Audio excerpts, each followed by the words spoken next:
광고 마치고요. 오늘 주신 말씀 같이 보겠습니다. 마태복음 8장 18절에서 27절 말씀입니다. 마태복음 8장 18절에서 27절 말씀입니다. 우리 다 같이 일어나서 하나님 말씀 같이 받도록 하겠습니다. 제가 먼저 읽고 여러분들 마지막 27절 합독하겠습니다. 예수께서 무리를 자기를 애워싸는 것을 보시고 건너편으로 가기를 명하시니라.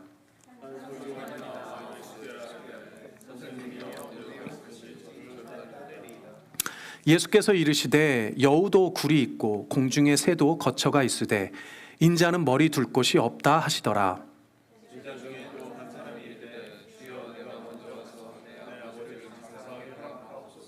예수께서 이르시되 죽은 자들이 그들의 죽은 자들을 장사하게 하고 너는 나를 따르라 하시니라. 배에 오르심에 제자들이 따랐더니 바다에 큰 놀이 일어나 배가 물결에 덮이게 되었으되 예수께서는 주무시는지라. 그 제자들이 나와 깨우며 이르되 주여 구원하옵소서 우리가 죽겠나이다. 예수께서 이르시되 어찌하여 무서워하느냐 믿음이 작은 자들아 하시고 곧 일어나사 바람과 바다를 꾸짖으시니 아주 잔잔하게 되거늘. 함께 읽습니다. 그 사람들이 놀랍게 여겨 이르되 이가 어떠한 사람이기에 바람도 바다도 순종하는가 하더라. 아멘. 앉아주시기 바랍니다. 제가 잠깐 기도하고 말씀 전하겠습니다. 아버지 감사합니다. 이 시간 주님께서 우리 불러주셨습니다. 구원하여 주신 것 아버지 하나님 감사하온데 그것으로 멈추지 아니하고 주의 말씀으로 우리를 단련케 하여 주셔서 다시 한번 주의 제자로 거듭날 수 있도록 인도하시니 감사합니다. 이 시간 그 말씀의 축복을 가득 누릴 수 있는 복되고 귀한 시간 될 수 있도록 주여 역사하여 주시옵소서. 부족하고 허물 많은 종의 모든 죄악 연약함 다 가리시고 특별히 이 목을 보호하여 주셔서 우리 사랑하고 귀한 성도님들에게 주의 말씀 온전히 전하는데 부족하지 아니하도록 주님께서 주장하여 주시옵소서. 감사드리며 예수님의 이름으로 기도드립니다. 아멘. 할렐루야. 우리 좌우 양옆으로 인사하겠습니다. 사랑합니다. 축복합니다. 네, 오늘 제가 보니까 처음 보는 우리 형제도 우리 한 분 여기 계시네요. 우리 향해서 사랑합니다. 축복합니다. 네, 너무 반갑습니다. 오늘은 순종의 이유라는 제목으로 말씀 전할 텐데요. 오늘도 말씀 들을 때 여러분들 가능하면 성경 있으신 분들은 성경을, 또 폰으로 갖고 계신 분도 성경을 좀 펴서 같이 보시면 이해가 좀 빠를 것 같습니다. 오늘 블루진 데이인데요. 여러분들 우리 교회에 너희 교회는 어떤 목회 철학이 있느냐라고 물어보신다면 여러분들은 대답하실 수 있는 분도 있고 없으실 텐데 이렇게 대답하시면 맞을 것 같아요. 예수의 제자로 세워지는 교회, 예수의 제자로 세워지는 우리 성도가 목회 철학이라고 할 수가 있습니다. 무슨 말이라면 만약 누군가가 우리에게 물어본다면 우리 교회는요 예수님의 제자로 세워지는 성도와 교회가 되기를 원합니다. 그런 교회가 되는 목회 철학을 가지고 있습니다 라고 말씀하시면 될 것 같아요. 물론 우리 블루진이라는 그 이름에 담겨져 있는 목회 철학도 있지만 더 밑바탕에는, 본질적인 밑바탕에는 예수 그리스도의 십자가와 예수 그리스도의 목자로서의 심정과 예수의 터 위에 세워져 있는 교회 공동체라는, 그래서 예수의 제자가 되는 성도요 예수의 제자가 되는 교회로 세워지는 그런 교회 공동체가 되기를 바라는 목회 철학이 있습니다 라고 말씀하시면 정확해요. 그 목회 철학 위에 블루진도 있는 것이고 우리 교회의 사명과 비전도 있는 겁니다. 그래서 블루진 데이 때마다 마지막에 우리가 블루진 공동체 고백을 하는데 여러분들 사실 매월 그냥 막 읽으라니까 따라서 읽으셨겠지만 그 공동체 고백 가운데 우리 교회의 목회 철학이 고스란히 담겨져 있다고 생각하시면 됩니다. 그래서 제가 여러분들의 담임 목사로 정말 당부하고 싶은 것은 구원 받은 것에 만족하지 말고 구원을 이루어가는 삶을 살아내시기를 간절히 바랍니다. 예수의 제자라는 것은 우리가 받은 구원을 이 땅 가운데 이루며 전하는 삶을 살아가는 거예요. 그래서 저는 오늘 이 예배 가운데도 구원의 확신이 없는 자에게는 하나님께서 구원의 확신을 주시길 소망하고, 구원의 확신을 넘어 기쁨과 감격으로 이 땅 가운데 그 복음 전하는 삶을 살기를 소망하는 자에게는 제자 되는 놀라운 그 훈련의 시간, 확신의 시간이 되는 그런 예배의 시간이 되기를 간절히 소망합니다. 사랑하는 여러분, 구원 받은 것에 만족하지 말고 제자 되기를 사모하는 여러분들 되시기를 바랍니다. 아멘. 그 예수님이 이 땅 가운데 하신 모든 사역은 사실은 뭐 여러 가지로 표현될 수 있지만 결국은 제자 세우시는 사역을 하셨어요. 그래서 저는 우리 교회도 제자 세우는 사역을 하기를 원합니다. 여러분도 우리가 주일에 예배 드리고 교제하고 하잖아요. 그냥 예배 드리고 그냥 교제하는 것 같아도 이 예배와 교제 가운데도 저는 이 제자로 세우는 그 목회 철학을 담고 있어요. 한 순서 한 순서 여러분들 다 담고 있습니다. 뿐만 아니라 주일의 예배와 교제를 제외한 우리 교회 프로그램 중에 제일 중요한 프로그램이 뭐냐고 물어보면 단언컨대 제자 훈련이에요. 작년에도 우리 2분이 이제 잘 수료하고 마치셨습니다. 그리고 지금 올해도 3분이 제자 훈련을 받고 있는데 그분들뿐만 아니라 다른 우리 모든 성도님들도 한결같은 마음으로 정말 상황과 환경이 꼭 허락되어서 제자 훈련 받으시고 물론 훈련 받는다고 다 뭐 또 그런 건 아니에요. 그러나 제자 훈련 받는 것으로 더욱더 성장하는 계기가 될 거라고 믿습니다. 그래서 여러분들 제자 훈련 사모하시고 정말 제자 됨을 사모하는 여러분들 되셨으면 좋겠습니다. 오늘 이 시간도 왜 이런 말씀을 드리냐면 오늘 본문의 말씀이 사실은 제자도라고 하는 표현을 쓰는데요. 아주 밀접한 관계를 가지고 있습니다. 그래서 오늘 읽은 곳은 27절까지지만 사실은 8장 후반 마지막까지 좀 다룰 거예요. 그런데 지난주에도 말씀을 드렸지만 사실은 마태복음 8장, 9장을 중심으로 좌우에 이 모든 말씀들이 구조가 있어요. 그냥 쓴 게 아니라는 거죠. 그래서 오늘은 PPT를 좀 잘 보셔야 되는데 우리 그 방송도 이 화면을 띄워주시면 더 좋을 것 같습니다. 제가 잠깐 설명을 드릴 텐데 한번 보시면 얼마나 이 말씀이 지금 체계적으로 기록되어 있는지를 확인하실 수가 있습니다. 제가 화면은 지금 이쪽을 보고서 하도록 하겠습니다. 우리가 지난주에 보면 말씀드렸죠. 8장의 앞부분에 3가지 기적이 들어있다고 했습니다. 나병 환자 치유, 백부장하인 베드로의 장묘를 치유한 3가지 기적의 사건이 있었죠. 그런데 그 3가지 기적 사건이 한 묶음이지만 그거로 끝나는 게 아니고 사실은 8장 후반부와 9장까지 보면 6가지의 기적의 사건이 더 있어요. 그래서 모두 9가지의 기적의 사건이 묶여져 있습니다. 첫 번째 묶음의 3가지 기적, 두 번째 묶음의 3가지 기적, 세 번째 묶음의 3가지 기적이 묶여 있어요. 그러니까 9가지 기적이 그냥 뭐 마음대로 쓴 게 아니라 뭔가 이유가 있어서 9가지 기적이 3가지로 나뉘어서 구성이 되어져 있고 이 3가지 기적들 3묶음 사이사이마다 메시지를 담고 있는 브릿지 역할을 하는 말씀들이 담겨져 있어요. 그래서 오늘 우리가 보게 되는 8장 18절에서 22절까지에는 2사람이 등장하는데 이 2사람에게서 우리가 잘못된 제자도를 볼 수가 있어요.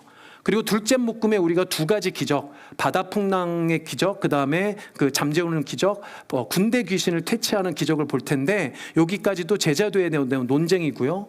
두 번째 브릿지에 보면 마태의 제자도와 금신 논쟁이 들어가 있어요. 그리고 9장의 후반절에 보면 혈루병 여인, 시각장애인, 말 못하는 자를 치유하시는 3가지 기적이 담겨져 있고 마지막 9장 후반절에서는 결론적으로 예수님의 사역과 제자도가 무엇인지를 담고 있어요. 그런데 이 8장과 9장을 중심으로 보면 8장의 앞에는 뭐였냐면 산상수훈이었죠. 산상수훈은 뭡니까? 무리가 아닌 제자들에게 주시는 가르침이었어요. 그리고 8장과 9장 끝에 뒤에 보니까 10장에는 뭐가 바로 등장하냐면 제자들을 파송하는 게 등장을 해요. 그러면 제자들을 가르치신 것과 제자들을 파송하는 것 사이에 지금 우리가 보는 본문이 위치하고 있다는 것을 알 수가 있어요. 무슨 말인지 이해되시죠? 그리고 그 위치하고 있는 이 8장과 9장은 9가지 기적의 사건과 더불어 제자도가 무엇인지에 대해서 이야기하고 있다는 거예요. 그러니까 사실상 이 모든 메시지들을 마태가 엮을 때 예수님이 우리에게 전해주시는 제자도라는 것을 염두하고 있다는 것이 분명하다는 거죠. 그런데 특별히 예수님이 제자들을 현장에 파송하시기 이전에 말씀으로 가르쳐 주신 그 산상수훈의 가르침, 이론적인 가르침과 현장에 파송하기 전에 사이에 이 기록들은 뭐냐? 말하자면 이런 거예요. 실습, 실물 교육 뭐 이런 거예요. 이해되시나요? 여러분도 오늘 블루뉴스 보셨나요? 블루뉴스에 보시면 뒷면에 보면 지난주 교회학교 사진이 이렇게 있어요. 거기에 보면 이제 사모님이 서가지고 아이들 앞에서 뭘 하시는 게 언뜻 보면 사진 찍는 것처럼 보이잖아요. 근데 이게 사진 찍는 게 아니고 그 실물 교육하고 계신 중이에요. 뭐라고 계신지 물어봤더니 뭐라고 있는 건 뭐냐면 그 투명 물컵에다가 맑은 물을 담아 놓습니다. 그 맑은 물을 담아 놓고 거기에다가 잉크방울을 몇 방울 똑똑 떨어뜨리는 거예요. 맑은 물이 한 컵이 잉크 몇 방울 때문에 다 어떻게 돼요? 까맣게 번져버리는 거죠. 오염되는 거죠. 그게 뭘 보여주는 겁니까? 죄가 우리한테 들어왔을 때 우리가 다 이렇게 부패하는 것을 실물로 보여주는 거예요. 재밌지 않을까요? 예, 여러분 너무 잘 알고 계시는 거지만 어린이들에게 이 실물 교육을 통해서 죄가 얼마나 무서운지에 대해서 가르쳐주고 있는 거예요. 야, 우리 교회학교 괜찮죠? 네. 어쨌든 이런 실물 교육, 현장에서 보여주는 실습 교육이 바로 우리가 오늘 보고 있는 예수님이 제자들에게 보여주고 있는 이 장면이라는 거예요. 그러니까 오늘 본문의 이 두 가지 기적, 말씀드린 대로 이 두 사람의 잘못된 제자도와 또 두 기적을 통해서 예수님께서 보여주시고자 하는 제자도라는 게 있다는 겁니다. 그것이 무엇인가를 아는 것이 오늘 중요한 거예요. 특별히 이 8장 18절에서 22절 사이에 한 서기관과 한 사람의 다른 제자가 등장을 하는데 이 두 사람을 통해서 우리에게 무엇을 보여주고 계신 거예요? 잘못된 제자도에 대해서 보여주시고 있는 거라는 거죠. 먼저 여러분들 이 표를 가기 전에 여러분들 마음속에 기억하셔야 되는 건 마태가 거듭 반복해서 말씀드리지만 말씀을 쓸 때 지금 이 기록을 할 때 그냥 그 중구난방식으로 아무렇게나 기록을 한 게 아니라 어떤 말씀의 체계와 구조를 가지고 질서정연하게 기록했다는 거예요. 그러니까 여러분들 하나님의 말씀이 우리의 삶에 역사하기 시작하면 우리의 삶에 질서가 생겨요. 믿으시길 바랍니다. 여러분들 우리의 인생이 막 중구난방이 되는 게 아니고 이랬다 저랬다 하는 게 아니고요. 하나님의 말씀을 통해 질서가 잡히게 돼요. 여러분들 하나님의 말씀이 다 어떤 체계가 있고 구조가 있고 의미가 있고 의도가 있어요. 그걸 우리가 다른 말로는 교육적이라고도 표현을 합니다. 하나님의 말씀은 살아있고 운동력이 있어서 우리의 무질서한 삶을 해치고 질서정연하게 만들어주세요. 그래서 저는 그런 은혜가 여러분들에게 있기를 소망합니다. 특별히 젊은 시절부터 하나님의 말씀을 잘 듣고 오늘 어린이 말씀처럼 경청해서 여러분들의 삶의 질서가 잡힐 때 정말 더 탁월한 삶의 능력을 보일 수 있을 거예요. 자, 어쨌든 오늘 복음서에 오늘 말씀에 보니까 두 사람이 분명히 예수님을 따르려고 했는데 누군가를 따른다라고 하는 표현을 성경에서 쓸 때는 제자가 된다는 거예요. 그런데 오늘은 이 두 가지 인물을 보는데 안타깝게도 두 사람이 다 제자로 온전히 따르는데 실패한 것 같아요. 어떻게 할 수 있느냐? 예수님의 대답에 이들의 반응이 나오질 않아요. 예수님이 뭔가 이러한 거다라고 대답을 해주셨는데 이 두 사람의 반응이 나오지 않습니다. 그리고 바로 이어서 23절에 이런 말씀이 등장을 합니다. 배에 오르심에 제자들이 따랐더니 라고 나와요. 이게 두 번째 기적의 스토리의 시작인데 여러분들 당시의 배, 특별히 이 배가 어디에 이제 올라가게 되냐면 갈릴리 바다, 호수라고도 기억되었죠. 좀 엄청나게 큰 호수이길래 당시의 유대인들에게는 바다처럼 보였어요. 그래서 마태의 경우에는 유대인들의 입장에서 갈릴리 바다라고 기록을 해놓습니다. 근데 학자들이 좀 그 당시에 어떤 그 문헌을 살펴보면 당시에 갈릴리 바다에 띄어졌던 배들의 크기가 그렇게 크지 않았다고 그래요.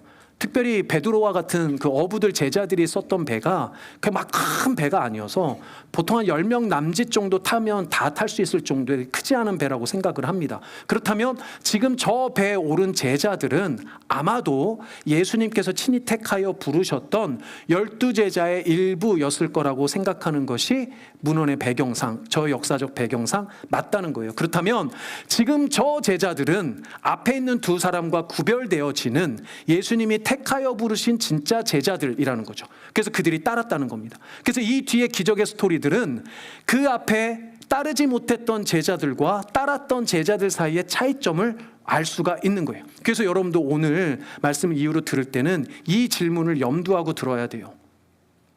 나는 정말 예수의 제자인가?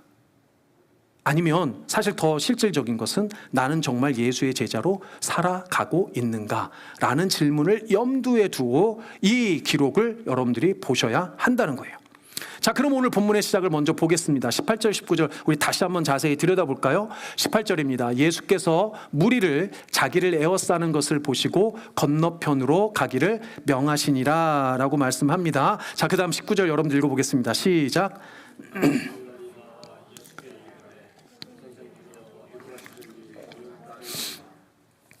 예수님께는 언제나 따르던 무리들이 있었습니다. 그런데 그 무리들 가운데 지금 한 사람이 예수님 앞에 나와왔는데, 우리 성경이 뭐라고 기록하냐면 서기관이라고 기록을 하고 있어요. 그리고 서기관이 예수님을 뭐라고 부릅니까? 선생님 하고 부릅니다. 당시에 여러분들 서기관은, 여러분들 뭐 들어서 알고 계신 대로 서기관들, 바리새인들, 율법사들은 다 뭐에서 정통했냐면 하나님의 말씀에 정통한 사람들이었어요. 그런데 그 서기관이 예수님을 선생이라고 칭한 것은 대단한 존칭입니다.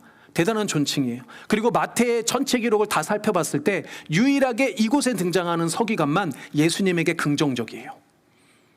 이 서기관은 예수님이 좀 좋았던 것 같아요. 뭔가 배울 게 있다라고 생각했던 것 같아요. 그리고 선생님 하고 뭐라고 말합니까? 당신이 어디로 가든지 내가 당신을 따르겠습니다 라고 말합니다. 어디로 가든지 당신을 따르겠다라는 표현은 내가 어떤 상황이 돼도 무슨 일이 있어도 당신을 스승으로 섬기겠습니다라는 말이에요. 그리고 말씀드린 대로 저기서 따른다는 표현은 제자라는 표현입니다. 자, 그런데 이 서기관의 이야기에 대해서 예수님이 뭐라고 말씀하십니까? 이렇게 말씀하세요.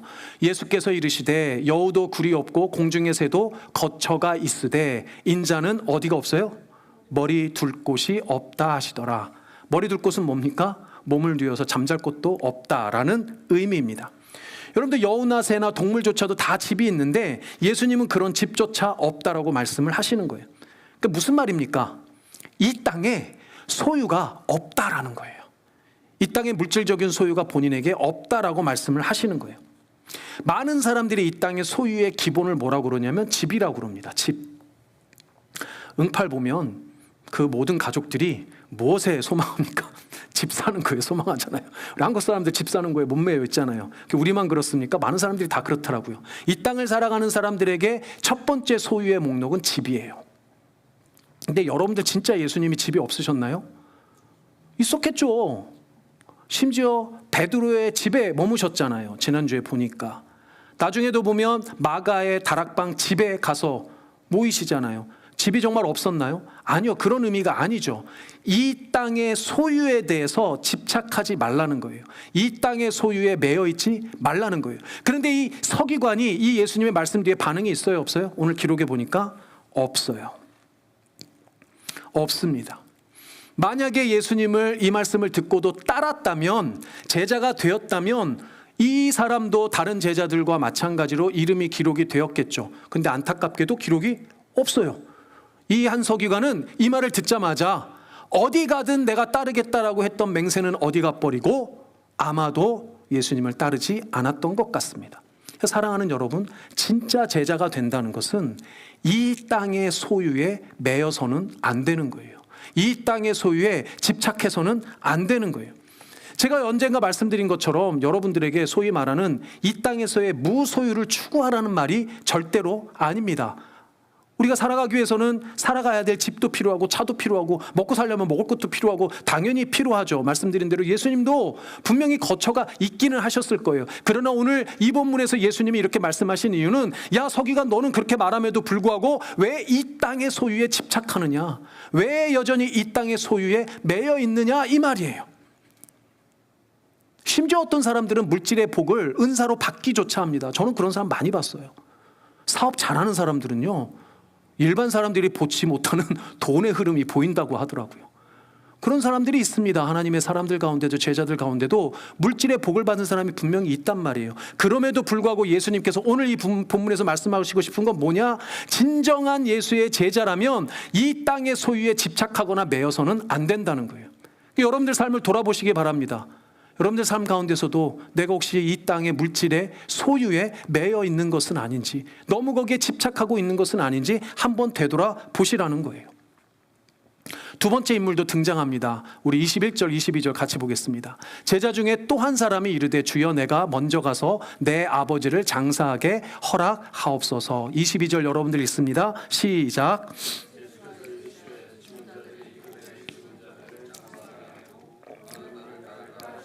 하시니라. 아멘. 여기 보면 21절에 분명히 이렇게 기록되어 있습니다. 제자 중에 또 한 사람, 이렇게 말해요. 자, 그럼 무슨 말일까요? 앞에 등장했던 한 서기관도 소위 제자라고 불리는 부류 가운데 포함되어져 있었다는 거죠. 그러니까 한 서기관도 제자였는데 그 사람 말고 다른 한 사람이에요. 여러분들 마태 기록에 좀 독특한 점이 있습니다. 그게 뭐냐면 마태가 기록한 예수를 따르는 무리들이 세 가지 부류로 나뉘어져 있어요.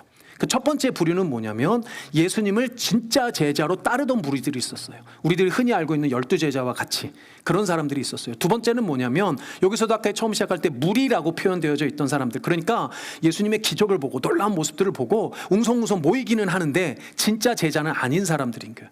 다른 이유가 있는 사람들인 거죠. 마지막 세 번째 부류가 뭐냐면요, 이 진짜 제자와 이 무리들 사이에 엉거주춤 껴져 있는 회색지대와 같은 사람들이 있어요. 이 사람들은 예수님의 제자처럼 바싹 붙어 있기는 한데 따르는 목적과 이유가 달랐던 사람들이에요. 근데 마태는 이 사람들도 기록을 할 때 제자라는 표현을 씁니다. 이런 사람들이 교회 안에도 있어요. 현대 교회 안에도 있습니다. 현대 교회 안에도 진짜 예수의 제자가 아니고 진짜 하나님의 사람이 아닌데도 얼마든지 교회 무리로 섞여 있을 수 있어요. 언뜻 보면 교인이고 언뜻 보면 크리스찬이고 언뜻 보면 예수의 제자이지만 실질적인 목적은 다른 사람들이 지금도 있다는 거예요. 근데 마태는 그런 사람들도 제자라는 표현을 썼어요. 마치 오늘 본문에 등장하는 저 제자와 같은 사람입니다. 그러나 목적과 이유는 다른 거예요. 근데 이 두 번째 사람은 지금 뭐라고 이야기를 합니까? 뭐를 지금 이야기를 해요? 두 번째 등장한 사람은 내 아버지, 지금 예수님 따르려고 하는데요, 마침 아버지가 돌아가신 것 같아요. 그래서 아버지 장례를 좀 치르고 가겠습니다 라고 요청을 합니다. 여러분들 당시에, 지금 우리에게도 그렇지만 당시의 유대인들에게는 장례가 엄청 중요한 의식이었다고 해요. 특별히 아버지의 장례이잖아요. 다른 어떤 종교 의식보다도 부모의 장례는 우선될 정도로 중요했다고 합니다. 그럼 여러분들 상식적으로 그냥 생각해 보면 지금 이 사람이 예수님에게 요청한 게 그렇게 이상하거나 몰상식하거나 그런가요? 전혀 그렇지 않습니다. 그냥 상식적으로 보면, 그냥 일반 세상의 어떤 관점으로 보면 지극히 당연한 요청이에요. 심지어는 우리가 지금도 교회에 목사님 이번 주일에 장례가 생겼습니다. 그러면 제가 가지 말고 오세요 이렇게 말 못하죠. 당연히 그만큼 중요한 게 당시의 장례였어요. 그런데 놀라운 건 예수님의 대답이에요. 예수님 뭐라고 대답하십니까?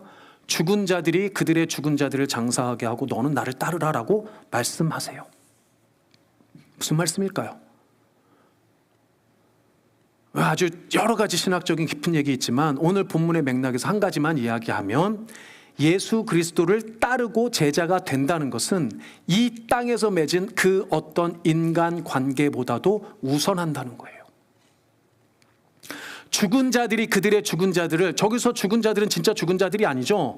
이 땅에 육신에 머무르고 있는 자들이 육신으로 죽은 자들을 장사하게 두라는 거예요.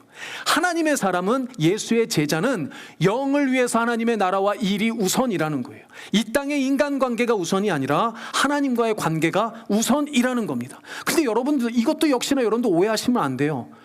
예수님께서 이 땅 가운데 인간관계를 무시하셨나요? 부모 자식 간의 관계를 무시하셨어요? 아니요, 그거 아니란 말입니다. 예컨대 우리 지난주에 베드로의 장모님의 열병을 고치셨어요. 예수님은 십자가에 죽으시기까지 마지막까지 그의 육신의 어머니인 마리아와 그의 형제들을 대단히 챙기셨습니다. 예수님이 이 땅에 부모 자식 간의 관계든지 가족의 관계든지 인간의 관계를 무시하신 게 아니에요. 중요한 건 뭐예요? 그런 모든 인간 관계보다도, 이 땅의 그 어떤 인간 관계보다도 하나님의 일이 우선이라는 거예요. 하나님의 일이 뒷전에 밀려서는 안 된다는 거예요.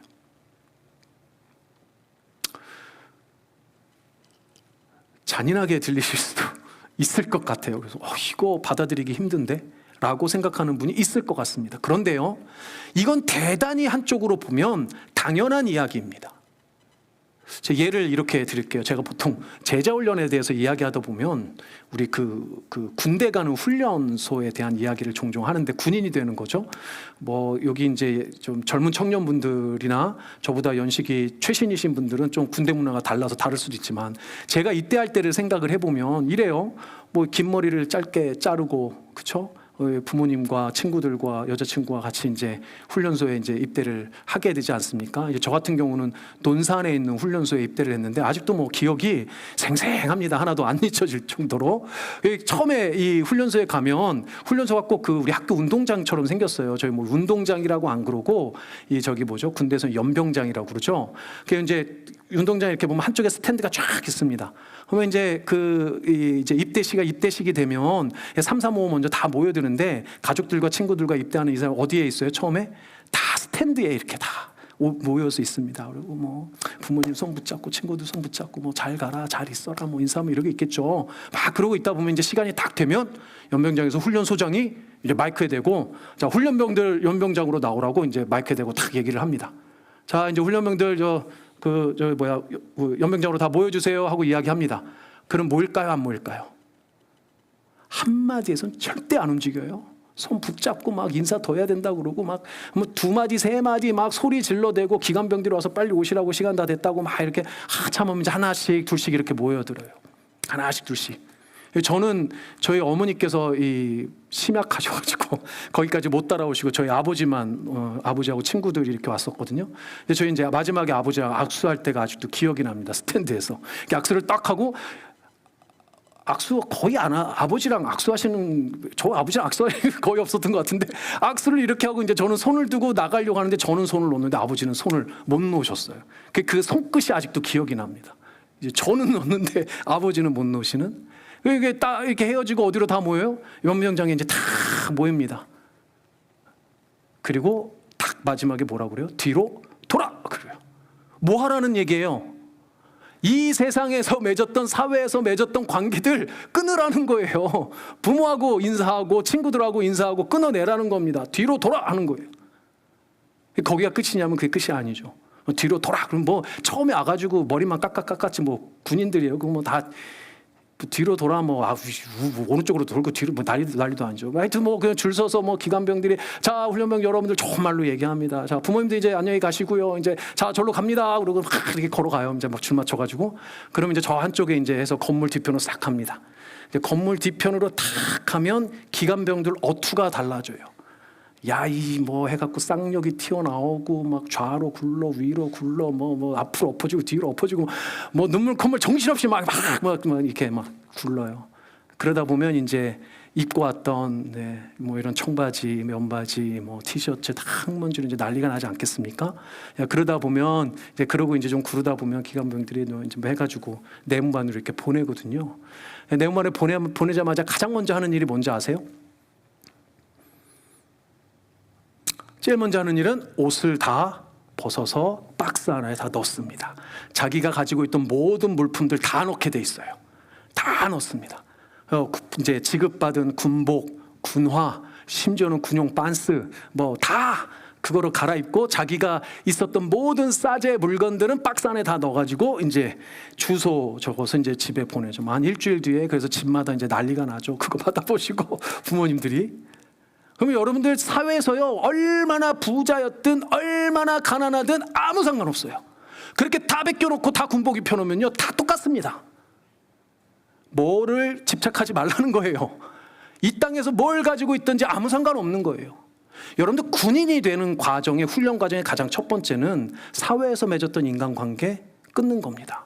사회에서 가지고 있던 소유물들 끊어내는 거예요. 다 똑같은 군인들 되는 겁니다. 그게 군인 되는 첫 번째 훈련 과정이에요. 제자도 마찬가지입니다. 여러분들 예수님의 제자가 된다는 건 이 세상에서 맺고 있었던 그 어떤 인간관계, 이 세상에 집착했던 소유와는 전혀 관계가 없는 거예요. 군인 되는 게 먼저 목적이고 나라 지키는 게 먼저잖아요. 그것처럼 예수의 제자가 된다는 건 하나님의 나라와 의가 가장 먼저라는 거예요. 사랑하는 여러분, 참된 예수의 제자라면 더 이상 이 땅의 소유에 매이지 마시길 바라요. 이 땅의 인간관계보다도 하나님의 나라와 의가 먼저라는 것을 기억하는 여러분들 되시길 바랍니다. 아멘? 아멘이 쉽지 않죠.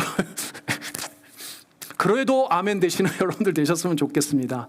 근데 제가 충분히 예상했어요. 그래서 여기다도 이렇게 썰었어요. 근데 문제는 사실 그게 그리 쉽지 않다. 군대 가라고 하면 가고 싶은 분 별로 없잖아요. 군인 되는 게 쉽습니까? 쉽지 않죠. 그러나 군복 입었다고 군인이라는 타이틀 붙었다고 다 군인 되어서 정말 총 잘 쏘고 뭐 싸움 잘하고 그러는 거 아니지 않습니까? 훈련이 필요한 거잖아요. 그러나 첫 번째 과정은 이 두 번째, 이 두 가지 이거 끊어내는 게 그렇게 힘들다는 거예요. 쉽지 않다는 거예요. 예수님도 하시고 하나님도 하시고 우리도 다 알고 있습니다. 어려운 정도가 아니라 정말 많이 시도했지만 되지 않는다라고 생각하시는 분들도 있을 텐데 그 중요한 이유가 있는데 여러 가지 이유 중에 오늘 아주 중요한 이유 한 가지를 오늘 이 두 개의 기적의 사건을 통해서 알 수가 있어요. 그것이 무엇인지 한번 들여다보도록 하겠습니다. 오늘 두 개의 기적 사건이 뭐냐면 두 가지가 뭡니까? 바다의 풍랑을 잠잠케 하시는 기적, 그 다음에 귀신 들린 자에게서 귀신을 축출해내시는 두 가지 기적을 보게 됩니다. 왜 마태가 이 두 개의 생뚱맞은 기적, 심지어는 다음의 기사까지 포함이지만 오늘은 이 두 가지 기적을 함께 묶어놨는지를 보도록 할 텐데요. 첫 번째 기적은 이렇습니다. 아까 전에 읽으신 대로 이제 배를 예수님이 타시면서 제자들과 함께 타거든요. 제자들과 함께 타는데 배가 막 출항을 하자마자 거센 폭풍을 바다에서 만난 겁니다. 아마 제자들이 지금 막 죽게 생겼어요. 난리가 났어요. 근데 가만 보니까 예수님은 그 급한에 잠자고 계시네. 하여튼 예수님은 평범치 않으세요? 자고 있는 이 예수님을 깨우면서 제자들이 막 난리가 나서 깨웁니다. 주님, 우리가 지금 죽게 생겼어요. 빨리 우리를 좀 구원해 주세요라고 막 깨웁니다. 그랬더니 예수님이 뭐라고 말씀하세요? 어찌하여 무서워하느냐? 믿음이 뭐한 자들? 적은 자들아. 믿음이 적은 자들아. 뭐 이렇게 무서워하니? 라고 대답하십니다. 마태는요, 믿음이 적다라고 표현을 했는데요, 마가복음에 똑같은 병행 구절을 가면 믿음이 없다라고 표현을 하세요. 그러니까 지금 바다의 풍랑에 배가 막 뒤집히게 생겼는데 그 가운데 두려움에 떠는 이 제자들에게 너희도 진짜 믿음이 작구나, 너희 진짜 믿음이 없구나 라고 말씀하시는 거예요. 여러분들, 도대체 지금 예수님이 말씀하시는 저 믿음은 뭐 어떤 믿음을 얘기하는 걸까요? 이게 너무너무 중요해요. 이 제자들에게 적었던, 이 제자들에게 없었던 믿음은 무엇에 대한 믿음인가요? 아니, 누구에 대한 믿음인가요? 여러분들, 이 믿음의 작고 없음은 제자들이 따랐던 예수님에 대한 믿음이 없는 거예요. 예수님에 대한 믿음이 작은 거예요. 달리 얘기하면 예수님이 누군지 아직 파악을 못했어요. 그걸 어떻게 할 수 있냐면 27절에서 알 수 있습니다. 예수님이 풍랑을 다 잠잠케 하니까 이 사람들이 놀라면서 이야기하죠. 그 사람들이 놀랍게 여겨 이르되 이가 어떠한 사람이기에 바람도 바다도 순종하는가.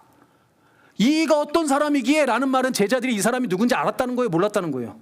몰랐다는 거예요. 제자들이 자기들이 따른다고 하면서도 예수가 누군지도 모르고 따르고 있었다는 거예요. 그런데 오늘 이 기적을 보니까 이 예수는 어떤 분이에요? 바다와 풍랑도 잠잠케 하는, 바다와 풍랑도 순종하는 분이에요. 인격체가 아닌 비인격체인 피조물들도 순종하는 게 예수님이에요. 그리고 깜짝 놀라는 거예요. 예수님은 사람이 아니구나. 피조물들조차도 순종하는 하나님이라는 사실을 설풋 깨닫게 되는 거예요. 바다도 알고 바람도 알고 풍랑도 아는 이 예수님을 제자들은 몰랐던 겁니다. 예수님이 도대체 어떤 사람이기에 라는 이 궁금증은 예수님이 누군지 몰랐다는 거예요. 근데 우리도 비슷할 수 있다는 거죠. 근데 더 놀라운 거는 바람과 바다만 예수님이 누구인지 알았던 게 아니에요. 다음 기적의 사건을 보니 심지어는 귀신도 알았어요. 그래서 이 다음 8장 29절에서 이어지는 이 기적의 스토리는 예수님이 이제 배를 타고 건너가지고 반대편, 보통 반대편이라고 생각하는데요, 거라사 지방이라고도 하고 오늘 우리 읽고 있는 마태복음이 가다라 지방이라고 합니다. 이방 지역이라고 하는데 그 지역에 딱 도착해서 보니까 귀신 들린 자가 있는 거예요. 귀신 들린 자가 막 귀신에 미쳐가지고 막 이러고 있으니까 예수님께서 그 사람의 귀신을 쫓아냅니다. 근데 그 귀신이 예수님을 보자마자 마태복음 8장 29절에서 이렇게 말합니다. 우리 같이 읽어보겠습니다. 시작. 이에 그들이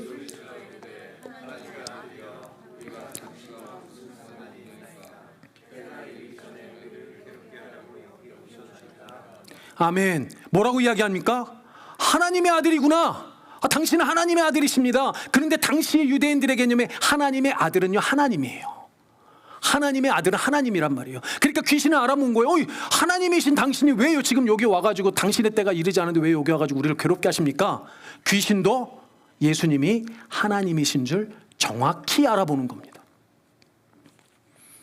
그런데 놀라운 것은 이어지는 마태의 기록을 보면 대단히 흥미로워요. 왜 흥미롭냐면 이 귀신들을 쫓아내시려고 하니까 귀신들이 요청합니다. 뭐라고 요청하냐면 옆에 돼지떼들이 이제 그 가축인 거죠. 돼지떼들이 있길래 이 귀신이 이제 예수님에게 그럼요.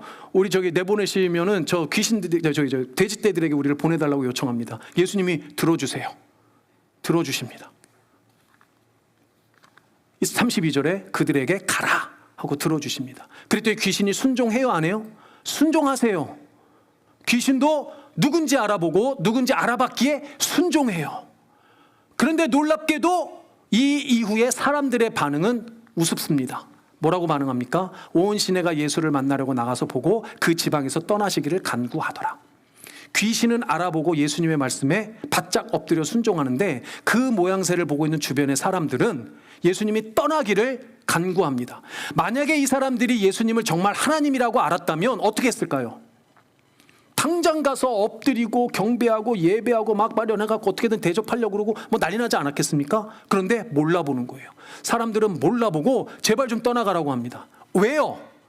이유는 단순합니다. 하나님인지 몰라봤기 때문이기도 하지만 이 사람이 계속 있으면 우리의 돼지떼들과 같은 소유물에 문제가 생기겠구나 생각하는 거예요. 귀신 들렸던 사람과 같은 아무런 가치 없는 사람은 고치고 자기들이 그렇게 애지중지하는 돼지떼들은 몰살해버리잖아요. 이 사람들은 그 땅의 소유물에 집착하고 있는 겁니다. 예수님이 누군지 몰라보면, 예수님을 참된 하나님으로 몰라보면 이 땅에 우리들은 이 땅의 소유에만 매일 수밖에 없다라는 거예요. 그럼 이제 정리하고 마무리를 해보겠습니다. 여러분들 한번 생각해 보세요. 이 기적의 사건을 현장에서 눈으로 목격한 제자들은 과연 어떤 생각이 들었을까요? 그리고 무엇을 알게 되었을까요? 당연히 자기들이 따르고 있는 이 예수님이란 분이 평범한 분이 아니라는 것을 알았을 겁니다. 더 나아가 온 피조물들이 순종하는, 심지어는 귀신과 같은 영적인 존재들도 순종하는 하나님이라는 것을 그제서야 아마 깨달아가기 시작했을 거예요. 여기서 정말 중요한 것은 뭐냐면 하나님이신 예수님이 그들을 제자로 불러주셨다는 거예요. 그 많은 무리들 가운데 이 사람들을 제자로 불러주셨다는 거예요. 여러분들, 그래서 예수님을 부르는 호칭이 뭡니까? 주예요, 주. 여러분들, 주인이라는 호칭을 눈여겨보셔야 해요. 참된 제자는 무엇을 철저히 깨닫고 있냐면 내가 따르는 예수님이 주인이라는 것을 철저히 깨닫습니다. 내가 따르는 예수님이 주인이면 나는 뭐가 되는 거예요? 종이 되는 거예요, 종. 참된 제자가 가지고 있는 아주 핵심적인 제자도의 큰 특징은 예수님이 주인이고 내가 종이라는 사실을 깨닫는다는 거예요. 참된 주인이신 예수님이 나의 하나님이시며 주인이시라는 것을 믿고 내가 종이라는 것을 믿으면, 그 관계를 분명히 믿는 사람이라면 순종하지 않을 수 없어요. 우리가 예수 그리스도에게 하나님의 말씀에 순종하는 이유는 여기에 있어요. 다른 곳에 있지 않습니다. 이 세상의 소유에 있지 아니하고 이 세상의 관계에 있지 않아요. 우리가 왜 예수님께 순종해야 됩니까? 단지 하나예요. 그분이 나의 주인이시기 때문이고 나는 그분의 종이기 때문이에요. 여기엔 다른 이유가 설명이 필요 없습니다. 그런데 정말 놀랍게도 감사한 게 뭐냐면 그 주인이신 예수님이 하나님이시라는 거예요. 나를 부려먹고 착취하는 악덕 기업주가 아니라 나를 위해서 아들 예수까지도 아끼시지 않으시고 구원해 주시는 선하고 선하신 하나님이 나의 주인이라는 거예요.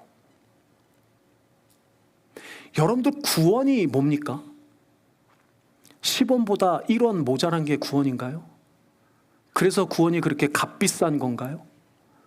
여러분들, 구원은 하나님께서 그의 아들 예수의 목숨값을 치르고 주신 게 구원이에요. 그러니까 구원은 예수님의 피값이고 목숨값 그 이상 말로 행언할 수 없는 무겁고 가치로운 겁니다. 그런데 그 구원을 우리에게 허락하신 분이 하나님이세요. 그 하나님이 우리의 주인이시고 예수님이 우리의 주인이신 거예요. 이거는요, 우리에게 속박도 아니고 우리에게 저주도 아니에요. 이거는 참으로 기쁜 소식이고 이것보다 더한 영광이 없는 겁니다. 사랑하는 여러분, 하나님의 자녀가 되었다는 것, 구원을 받았다는 건 사실은 우리가 이미 예수의 제자가 되었다는 거예요. 말씀드린 대로 우리가 훈련소에 입대해서 군복을 입는 순간 군인이 된 거잖아요. 잘 싸우던 못 싸우던, 총을 쏠 줄 알던 못 쓸 이미 군인은 된 거예요. 우리가 구원 받았다는 거, 하나님의 자녀가 되었다는 건 이미 우리가 예수의 제자가 되었다는 거랑 똑같다는 거예요. 근데 문제는 뭐예요? 제자는 되었는데 제자답게 살지를 못하는 거예요. 총을 들어보기도 전에 벌벌 떨고 있는 거예요. 적은 나타나지도 않았는데 숨어서 웅크리고 이 세상의 소유에 매여 있고 이 세상의 관계에 여전히 매어져 있다는 거예요. 근데 예수님은 원하지 않으세요. 예수님이 여러분들을 제자로 부르셨을 때는 여러분들을 정말 다윗과 같은 능한 용사로 키우셔서 이 땅 가운데 어디에서도 그 제자로 하나님의 말씀을 전하며 생명을 살려내는 참된 제자로 그렇게 세우시길 원하시기 때문에 부르신 거란 말이죠. 우리의 삶이 지금 어떤 모습입니까? 여러분들은 그냥 구원받은 자의 삶으로, 아니 구원받은 그 기쁨으로 나 혼자 즐겁게 그냥 흐흐 하고 여전히 내 소유와 내 관계에만 집착하고 있는 삶을 살고 있는 건 아니냐는 거죠. 정말 여러분들이 예수의 제자라면 이제 더 이상 이 땅의 소유에 집착하지 마셨으면 좋겠어요. 여러분들이 정말 참된 제자라면 이 땅의 어떤 그 인간관계, 심지어는 부모와의 관계보다도 자녀와의 관계보다도 더 하나님의 나라와 의를 우선순위에 둘 수 있어야 합니다. 그런 여러분들이 되시기를 주님의 이름으로 축복합니다. 아멘. 그리고 그렇게 주님과 함께 동행하는 길은 기쁨의 길이에요. 그래서 우리 마지막으로 찬양할 텐데요, 주와 같이 길 가는 거, 우리 시간이 많이 가서 우리 1절만 우리 찬양하겠습니다. 주와 같이 길 가는 것, 우리 함께 찬양할 때 주님과 함께하는 길이 가장 즐겁고 기쁜 길입니다. 내가 확신하고 주의 힘으로 담대하게 순종하며 가는 제가 되겠습니다라는 마음으로 우리 1절만 한번 찬양하겠습니다.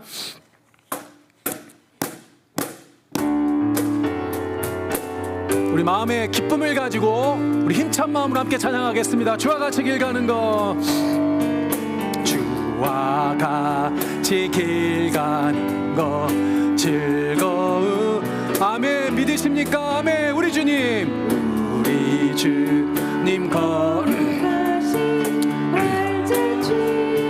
우리 다시 한번 하겠습니다. 주와 같이 길 가는 것, 주와 같이 길, 우리 믿길 원합니다. 즐거우니라.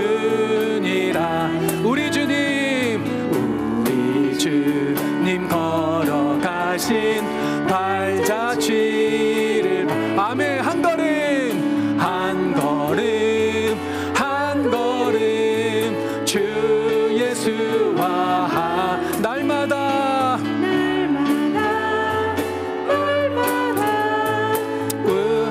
한 걸음 마지막으로 한 걸음 주 예수와 함께 날마다 우리 걸어가리.